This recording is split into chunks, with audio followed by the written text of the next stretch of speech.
Hello M for Raipur. आप मुझे सुन पा रहे हैं? जी जी। अब मुझे बहुत खुशी हो रही है एम फॉर रायपुर आने में। आपको पता है मैं भी एक मेडिको हूँ और 25 इयर्स पहले मेरी मेडिकल जर्नी स्टार्ट हुई थी 1999 में। डॉक्टर की लाइफ बहुत अलग होती है। स्कूल में हमेशा मैं टॉप किया करता था, लगता था मैं खुद ही सिकंदर हूँ। जब मैंने government medical college Goa join किया, छोटा कॉलेज था, 170 सीटर उस टाइम। जब मैं स्कूल में पढ़ा करता था तो हम लड़के में तो मैथ्स के स्टूडेंट है, बायोलॉजी तो रट्टू लोगों का सब्जेक्ट है, हम तो इंजीनियर बनेंगे। जिंदगी ने टर्न मारा, पीएमटी में सिलेक्शन हुआ, एआई ट्रिपल में हुआ, घर वाले भी चाहते थे, पर डॉक्टर बन गया। डॉक्टर बना नहीं, डॉक्टर मेडिकल कॉलेज में गया। लाइफ में सब चीजें चाहते हुए नहीं होती, हमें समाज है, समाज के साथ चलना पड़ता है। मेडिकल कॉलेज में ज्वाइन किया, बायोलॉजी मेरे लिए बिल्कुल ऐसा था कि एक लाइन याद नहीं होता था। मैं 15 घंटे 16 घंटे पढ़ा करता था और नंबर आते थे 40 में 0.5, हाफ, 1.5। मेरी फिजियोलॉजी की मैडम मुझे बोली, तुम तो फ्रंटल अबुलिक सिंड्रोम से सफर कर रहे हो, तुमको मोटिवेशन ही नहीं है, शांत बैठे रहते हो। जब आप कॉलेज में जाते हो, घर से अलग जाते हो, होम सिक होते हो, आप देखेंगे ज्यादातर बच्चे जो सुसाइड करते हैं वो फर्स्ट ईयर में करते हैं। जब मैंने पीजी एम्स दिल्ली में करा तो हर साल 1-2 बच्चे सुसाइड करते थे। सबसे ज्यादा हम परेशान मेडिकल कॉलेज के फर्स्ट ईयर में होते हैं।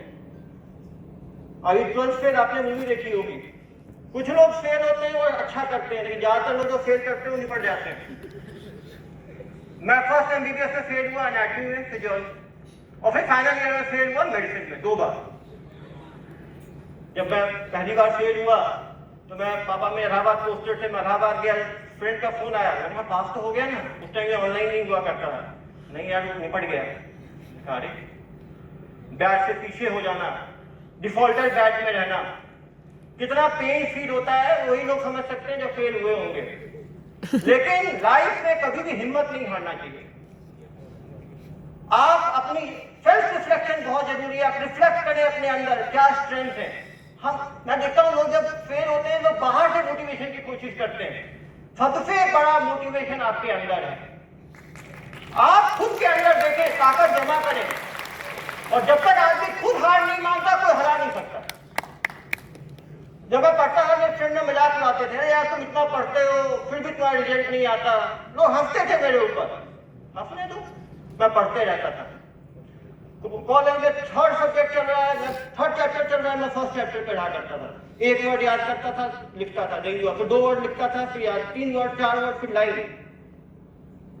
आराम से एमसीक्यू की बुक्स निकाली, एमसीक्यू करता था, बेसिक्स अपने स्ट्रॉन्ग करता था।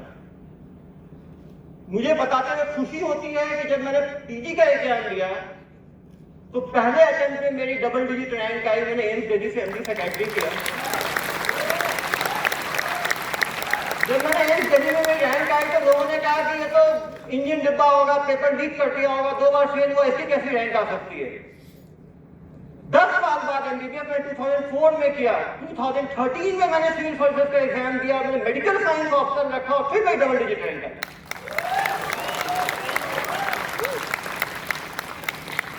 हमें दूसरों को जवाब देने की जरूरत नहीं है, रिजल्ट बोलता है। और इस देश में केवल, देश या दुनिया में केवल सक्सेसफुल लोगों की वैल्यू है। आज मैं थोड़ा सक्सेसफुल हूं तो इस मंच में हूं, आपने बुलाया मुझे। और ये सक्सेसफुल नहीं होता तो मुझे वहां बैठने की जगह नहीं होती। ऐसा ये देश है। बहुत जरूरी है कि हम जो काम करें पूरी शिद्दत से करें। मैं देखता हूं 12th के बाद हमें लगता है एमबीबीएस ऊपर है, उसके नीचे डेंटल है, उसके नीचे जो जहां है वो दुखी है। जिसको वेटनरी मिल गया वो सोच रहा है डेंटल मिल जाए, उसको डेंटल मिल गया उसको लगता है एमबीबीएस मिल जाए, जिसको एमबीबीएस मिल गया उसको लगता है अच्छा कॉलेज मिल जाए। जहां एमबीबीएस करते हैं तो हमें लगता है जिसको मेडिसिन मिला उसको लगता है रेडियोलॉजी मिल जाए। हर आदमी परेशान है, हर आदमी दूसरे को देख के परेशान है। हमें जो चाहिए उसके लिए हम मेहनत करें, उसको हम अचीव करें। लेकिन एक बार हम कहीं पे सेटल हो गए तो जिंदगी भर रोते जा रहे हैं, उसी में अच्छा करने की कोशिश करें। प्रॉब्लम क्या है कि हम जहां रहते हैं वहां परेशान रहते हैं और एक डिससेटिस्फाइड आदमी कभी अचीव नहीं कर सकता। हम हमारे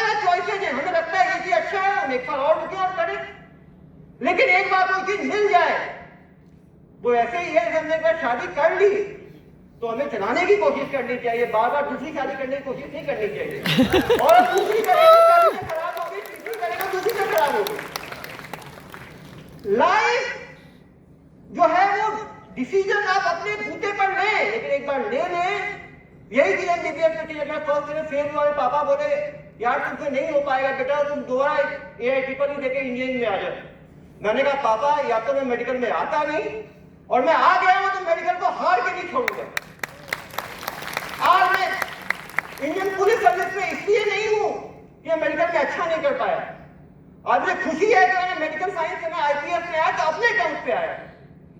लाइफ में अपने टर्म्स पे आप काम करें, इमेजिनी की पावर समझे। अब मैं देखता हूं लोग पूरे टाइम रोते रहते हैं, ये गड़बड़ हो गया, वो गड़बड़ हो गया, वो गड़बड़ हो गया। आप दिन में आधा घंटा दें, जिंदगी में आपने जो अचीव किया है उसको इमेजिन करें, आपके अंदर एक ताकत आएगी। हमेशा पॉजिटिव लोगों के साथ रहें। एक निगेटिव आदमी आपकी एनर्जी को कम से कम 10-15% कम कर देगा। सकारात्मकता जो ऑप्टिमिज्म है वो रेडिएट करती है। अपने अंदर खुशी रखें। मैं देखता हूं बूढ़े बुजुर्ग पार्क में हंसते हैं, टेंशन में है कि हमें लॉस हो रहा है, फिर हाँ हाँ हाँ हंस रहे हैं। ऐसे हंसने से नहीं होगा। जब आप हंसते हैं तो आप इमेजिन करें जो चीजें जिंदगी में आपने अचीव की है। हर व्यक्ति ने कुछ ना कुछ अचीव किया है, उस अचीवमेंट को सोचें। हम डाइवर्सिटी को जो है उसको एप्रिशिएट करें। मुझे याद है हमारे जब MBBS में ज्वाइन किया था, कुछ लड़के हमारे हिंदी माध्यम वाले थे, वो किडनी को हिंदी में कुछ और कहते हैं, लीवर को कुछ और कहते हैं, वो ज्यादा मेहनत करते थे। कुछ लोग उनके हंसते थे। आज वही लोग बड़े बड़े सर्जन थे, बड़े बड़े फिजिशियन थे।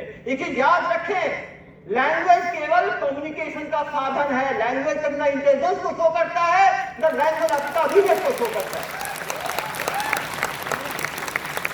और ऐसा नहीं है कि मुझे इंग्लिश बिल्कुल नहीं आती इसीलिए मैं हिंदी में बोल रहा हूं। मुझे ये प्राइड फील है कि UPSC के इंटरव्यू में मैंने इंग्लिश में इंटरव्यू दिया और 300 में 230 नंबर आए, जो सेकंड हाईएस्ट के ऊपर पूरे भारत देश में। कभी भी हमें अपनी भाषा पे, हमें अपने राज्य पे, फिर मतलब अपने ऊपर प्राइड करें। हम जैसे हैं वैसे अपने ऊपर प्राइड करें। मैं बहुत लोगों को देखता हूं हमारी हाइट छोटी है, वे हाइट छोटी है तो पेड़ में लटक जाने से लंबे थोड़ी हो जाओगे। बहुत लोग रंग को लेकर परेशान है, बहुत लोग गंजे हो रहे हैं तो बाल को लेकर परेशान है। हर आदमी परेशान है। यदि अपने शरीर पे ही आप प्राइड फील नहीं करोगे, जब आप खुद अपना सम्मान नहीं करोगे तो कोई दूसरा आपका क्या सम्मान करेगा। खुद का सम्मान करें। भगवान ने आपको जैसा बनाया है उसका सम्मान करें। हम जो चीज मॉडिफाई कर सकते हैं उसके बारे में सोचें, नॉन मॉडिफाइबल चीजों के बारे में कभी नहीं सोचें। जो चीज हम बदल सकते हैं उसके बारे में सोचें। और भगवान ने हम हर व्यक्ति को इतनी ताकत दी है कि यदि वो खुद की पूरी अंदर की एनर्जी लगा दे तो उसे दुनिया में कोई नहीं रोक सकता है। और हमेशा जो हमसे पीछे हैं उनको हम साथ लेके आगे बढ़ने की कोशिश करें। सबसे बड़ी प्रॉब्लम क्या है, हम आपस में कंपीट करते रहते हैं। कुछ दोस्त थे, 3-4 दोस्त थे, हम गांव के दोस्त हैं, एक दूसरे की टांग खींचते रहते हैं। हम तो इसी में खुश हैं कि हमारे फेसबुक पे 4000 फॉलोअर्स हैं, हमारे इंस्टाग्राम पे 1 लाख फॉलोअर्स हैं। वो केवल वर्चुअल फॉलोअर्स हैं। कम से कम लाइफ में 2-3 अच्छे दोस्त बना के रखें, जो आप प्रॉब्लम में रहे तो वो आपका साथ दे, वो आपको आगे बढ़ाए।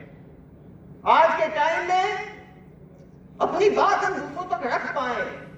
काफी लोगों को मैं देखता हूं बहुत इंटेलिजेंट माइंड्स हैं, लेकिन वो जो एक्सपेक्टेशंस हैं उसकी पहाड़ के अंदर वो दब जाते हैं। अपने एक्सपेक्टेशंस पे दबे नहीं। बहुत जरूरी है जिंदगी में जब भी असफलताएं आए, सफलताओं के कारणों को समझे। जो आदमी अपनी गलतियों से नहीं सीखेगा वो कभी आगे नहीं बढ़ पाएगा। और अगर हमें मजबूत देश बनाना है तो हमें आगे बढ़ना ही पड़ेगा। आज यहाँ पे एम्स रायपुर में इंटेलेक्चुअल्स बैठे हुए हैं, देश के जो भावी जो इंटेलेक्चुअल क्या कह सकते हैं वो यहाँ बैठा हुआ है। बहुत जरूरी है कि एज ए डॉक्टर हम डाइवर्सिफाई भी करें। 90% लोग कोर फील्ड में रहे, अच्छी बात है, लेकिन आप डॉक्टर एडमिनिस्ट्रेशन में जाएं, डॉक्टर्स मैनेजमेंट में जाएं, डॉक्टर्स बिजनेस में जाएं। मुझे बहुत दुख होता है देख के कि पहले हॉस्पिटल डॉक्टर्स चलाया करते थे, डॉक्टर्स आज के दिन कॉर्पोरेट चला रहे हैं और हम उसमें केवल काम कर रहे हैं। ऐसा क्यों नहीं होता कि देश में 100 डॉक्टर्स ऐसे हो जो अपने बड़े कॉर्पोरेट के हॉस्पिटल बना पाए।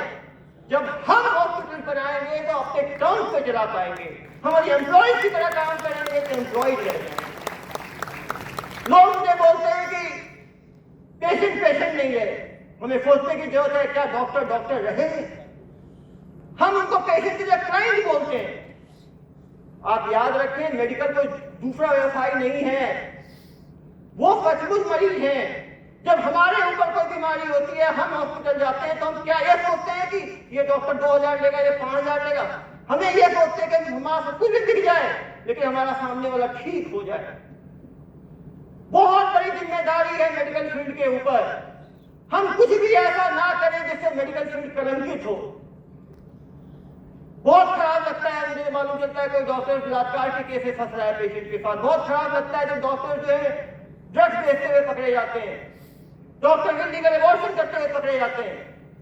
हम अपनी कार्य के इस प्रोफेशन की प्रतिष्ठा को बढ़ाएं, कुछ भी ऐसा ना करें कि प्रोफेशन कलंकित हो। और याद रखें, पॉजिटिव चीज धीरे फैलती है, निगेटिव चीजें बहुत तेजी से फैलती हैं। और सोशल मीडिया का जमाना है, यहाँ बात बहुत तेजी से फैलती है। एक बार कोई चीज इंटरनेट पे आ जाए तो उसको हटाना संभव नहीं है।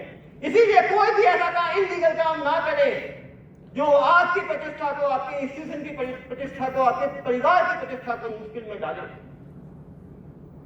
जब मैं यूपीएससी इंटरव्यू में गया तो मुझसे पूछा गया कि आपने तो एमबीबीएस की 6 साल की सीट आपने खराब कर दी, आपने एम्स की एमडी की सीट खराब कर दी, आप तो लगातार कहीं टिकते नहीं हो, आप लोग एमबीबीएस, आपने सरकार को करोड़ों का नुकसान कर दिया।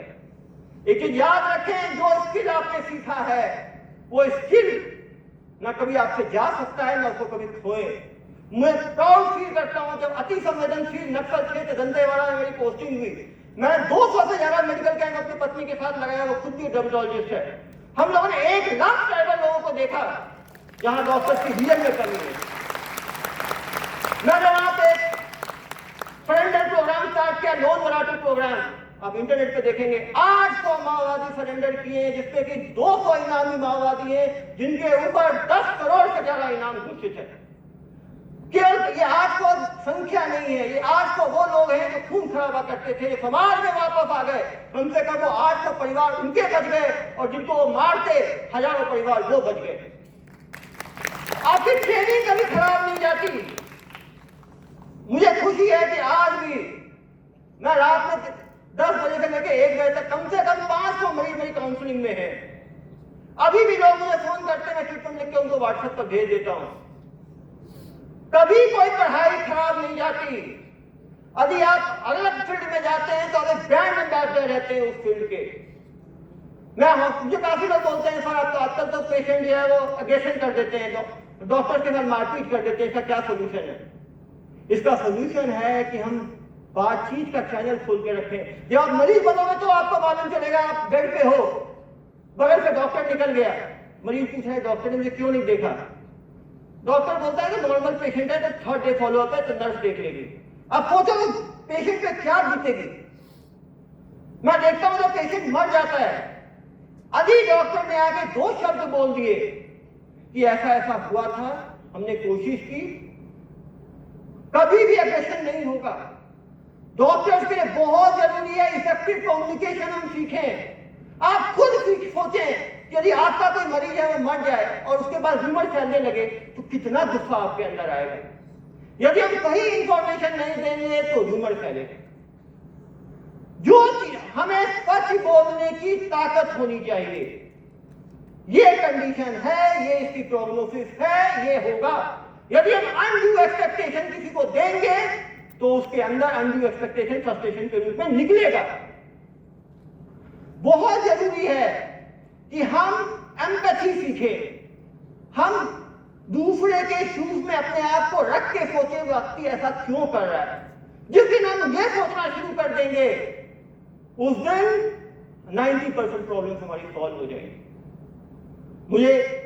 मैं यहां दुर्ग में पोस्टेड था, पहली बार जो क्रिमिनल्स की लाइव इंटरव्यू मैंने स्टार्ट किया। जो साइबर फ्रॉड करने वाले लोग थे उन्हीं से पूछा कैसे करते हो, कैसे होता है, कैसे होता है। उसके वीडियोस बनके वायरल हैं सोशल मीडिया पे, यूट्यूब पे। वो उस वायरल का फायदा ये है कि इससे हजारों लोगों ने उस वीडियो को देख के उनको समझ में आया साइबर फ्रॉड कैसे होता है। और डेली मुझे फोन करते हैं, सर हमने आपका वीडियो देखा, हमारे साथ भी फ्रॉड होने वाला था, हम बच गए। डेली कम से कम 5, मेरा शायद पहला IPS कि मेरा पर्सनल नंबर 7898153999 वायरल है यूट्यूब पे। डेली कम से कम 500 लोग मुझे फोन करते हैं, कम से कम 100-200 लोगों का भला होता है।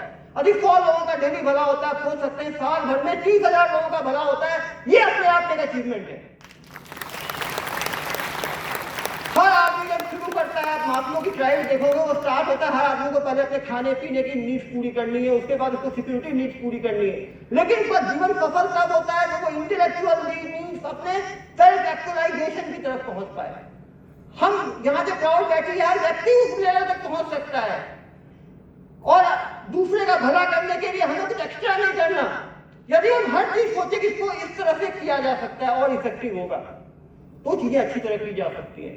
बहुत जरूरी है कि हम सॉल्यूशन बेस्ड थिंकिंग रखें। ज्यादातर लोग प्रॉब्लम बेस्ड थिंकिंग रखते हैं, ये भी प्रॉब्लम है, ये भी प्रॉब्लम है, ये भी प्रॉब्लम है, हमारे सीनियर्स ऐसे हैं, हमारे ये ऐसे हैं, हमारे वो वैसे हैं। प्रॉब्लम हम दूसरे को, हम जब खुद को नहीं बदल सकते तो हम दूसरे को क्या बदलेंगे? प्रॉब्लम ये है कि हर आदमी दूसरे को बदलने में लगा हुआ है, वो खुद को बदलना नहीं चाहता। यदि हम डेली सोचे कि अपने अंदर हम थोड़ा सा ये इंप्रूवमेंट कर सकते हैं, यदि व्यक्ति बदलेगा तो समाज बदलेगा। जब मैं कुछ तो मिथ्स है सोसाइटी में कि हैंडराइटिंग खराब होनी चाहिए तो डॉक्टर अच्छा है, वैसे ही पुलिस के अंदर है जो अभद्र भाषा का प्रयोग करे वो अच्छा पुलिसमैन बनेगा। जब मैं IPS में आया तो मेरे नीचे पुलिसकर्मी बोलने लगे, सर आप व्यक्ति तो बहुत अच्छे हो, आपको IAS होना चाहिए था, पुलिस आपके लिए नहीं है। मैंने कहा क्यों भाई? कहा सर आपको डांटते नहीं हो, आपकी भाषा इतनी सरल है। एक चीज याद रखें, अच्छी भाषा से अच्छी गुण कुछ भी नहीं है। इसको अंडरस्टेटमेंट लोग ये सोचते हैं कि हम देखने सुनने में कैसे हैं, हाइट फिजिकल चीजें हो सकता है फर्स्ट साइड में किसी को इंप्रेस कर सके, लेकिन लॉन्ग टर्म में यदि कोई चीज इंप्रेस करती है तो वो आपका बिहेवियर है, वो आपकी शैली है, आपकी कार्यशैली है, आपकी भाषा है। हर व्यक्ति अपनी भाषा को ठीक करने की कोशिश करे और व्यक्ति की इज्जत उसके व्यक्तित्व के कारण होती है और व्यक्तित्व उसके व्यवहार से बनता है। बहुत जरूरी है, जैसे बात हो रही है फ्यूचर ऑफ पॉसिबिलिटीज। फ्यूचर तो है कि हजारों लाखों पॉसिबिलिटीज हैं, लेकिन जरूरी है, एक डॉक्टर्स के साथ एक और प्रॉब्लम है कि टेक्नोलॉजी के साथ इन पेस नहीं रहना चाहते। टेक्नोलॉजी बदलती रहेगी और हमें नई टेक्नोलॉजी को इन्वाइट करने की कैपेसिटी होनी चाहिए। आज के टाइम में बहुत जरूरी है डॉक्टर ब्रांड बिल्डिंग सीखे, हम एक ब्रांड बने और ब्रांड बनने के लिए चीजों को पॉजिटिवली एक्सप्रेस करना बहुत जरूरी है। काफी लोग साइलेंट वर्क करते हैं, वो भी अच्छी बात है, लेकिन यदि हमें हजारों लाखों तक पहुंचना है तो हमें अपने वर्क को शोकेस करना पड़ेगा। सोशल मीडिया का पॉजिटिव यूज करें। मैं देखता हूं सोशल मीडिया का लोग यूज करते हैं, ब्रश कर रहा हूं वो फोटो डाल रहे हैं, मैं नहा रहा हूं उसका फोटो डाल रहे हैं। हर आदमी ब्रश करता है, हर आदमी नहाता है, कौन सा पहले आदमी जो नहाए। I am feeling frustrated today, दुनिया जान के क्या करेगी। I am feeling board today, I am feeling excited today. भाई वो आपके कूद रहे हो उसमें मालूम चल रहा है आप एक्साइटेड हो।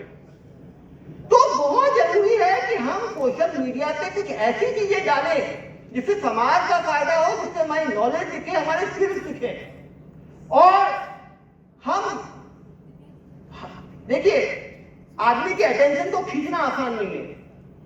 आप इस तरह का कंटेंट दें कि लोग उसको देखने के लिए खुद ही लालायित हो जाएं, लोग उसकी तरफ खींचे चले जाएं।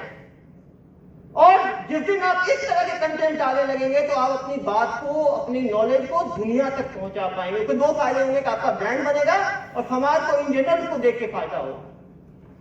जब भी कोई कार्य करें सोचे कि इससे किसको फायदा है, या तो खुद को फायदा हो, या परिवार को फायदा हो, या समाज को फायदा हो। हम कुछ भी ऐसा काम ना करें किसी को फायदा ना हो। टाइम से बड़ी, हर आदमी टाइम मशीन पे बैठा है, हर आदमी को जाना है और जो प्रोडक्टिव एज है वो 15 साल से लेके 45-50 साल तक की है। उसके बाद हम बुजुर्ग होते चले जाते हैं, सब भगवान बुला ले उसका इंतजार करते रहते हैं। तो ये जो टाइम है 15 से लेके 55 तक का, 40 इयर्स का, इसमें हर पल आपके लिए कॉस्टली है। आपको हर पल की वैल्यू करनी है। जो आदमी टाइम की वैल्यू नहीं करता, टाइम समय कभी उसकी वैल्यू नहीं करता। हम एक दूसरे को पॉजिटिवली आगे बढ़ाने की कोशिश करें, एक दूसरे को पीछे खींचने की कोशिश ना करें। जरूरी है कि हम अपने आप को रेगुलरली डाइवर्सिफाई करें। देखिए, इंपॉर्टेंट है कि हम बेस को भी मेंटेन रखें और ऊपर भी बढ़ें। एक प्रॉब्लम क्या हो गई आज के टाइम में देखता हूं मैं कार्डियोलॉजी वार्ड में, यदि किसी को बीपी भी लेना है, वो न्यूरोलॉजी रेफर देता है हाइपरटेंशन के लिए। जो हमने एमबीबीएस में सीखा है उसको लगातार करते रहना भी जरूरी है। हम सुपर स्पेशलिस्ट बने, लेकिन ऐसा ना हो कि जो पीछे के छोटे छोटे स्किल्स हैं उसको भूलते चले गए। जो फर्स्ट स्किल की मैंने बात की थी, हमारे कम्युनिकेशन स्किल, एंगर कंट्रोल बहुत जरूरी है। एक बार आप किसी से लड़ लिए तो उसके बाद वो रिश्ते टूट जाते हैं, धागे की तरह। एक बार टूट गए तो मुश्किल है। How to control anger, how to conflict resolution skills. कुछ पंगा चल रहा है तो वो कैसे सॉल्व करना है। हम क्या करते हैं, कंफ्लिक्ट एस्केलेशन स्किल्स। दो लड़ रहे हैं तो और लड़ाते हैं। हम एक और बहुत इंपॉर्टेंट चीज है कि एक और प्रॉब्लम मैंने क्या देखा है, जब हमारे पढ़ने का टाइम है तो हम रिलेशनशिप में लग जाते हैं, जब रिलेशनशिप का टाइम है तो हम पढ़ाई में लग जाते हैं। एक चीज याद रखें, हर फेलियर आपको कमजोर करेगी, और रिलेशनशिप फेलियर तो बहुत ज्यादा कमजोर करेगी आपको, एक स्टार बना के छोड़ देगी आपके अंदर। इसीलिए जब भी कहीं आगे बढ़े, इस तैयारी के साथ बढ़े कि वो सक्सेसफुल हो। हर फेलियर आदमी को कमजोर बनाता है, सक्सेस से बड़ा मोटिवेशन कुछ भी नहीं है। एक समय था जब मैं छोटा था, क्लास 10 तक, मैं एक लाइन बोल नहीं पाता था। स्टेज पे आते ही स्टेज फियर था, मैं तोतलाने लगता था, स्टटरिंग स्टैमरिंग शुरू हो जाती थी। और एक आज समय है कि मुझे स्टेज मिल जाए तो मैं स्टेज छोड़ता ही नहीं, लगातार बोलता जाता था। ये है पावर ऑफ प्रैक्टिस, ये है पावर ऑफ कॉन्फिडेंस। कोई भी स्किल ऐसा नहीं है जो सीखा ना जा सके। बस अंदर इतना है कि कोई आदमी उस स्किल को जल्दी सीख लेगा, किसी आदमी को वो स्किल सीखने में समय ज्यादा लगेगा, उसको मेहनत ज्यादा लगेगी।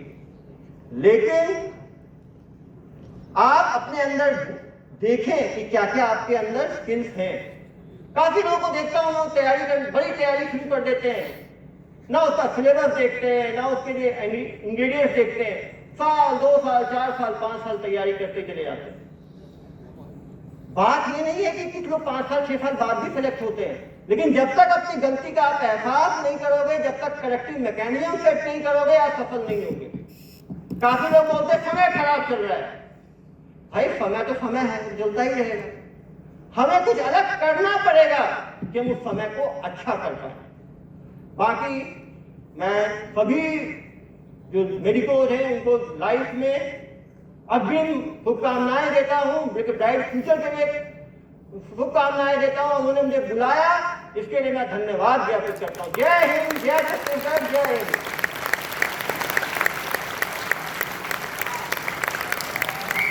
Thank you so much, sir. If anyone would like to ask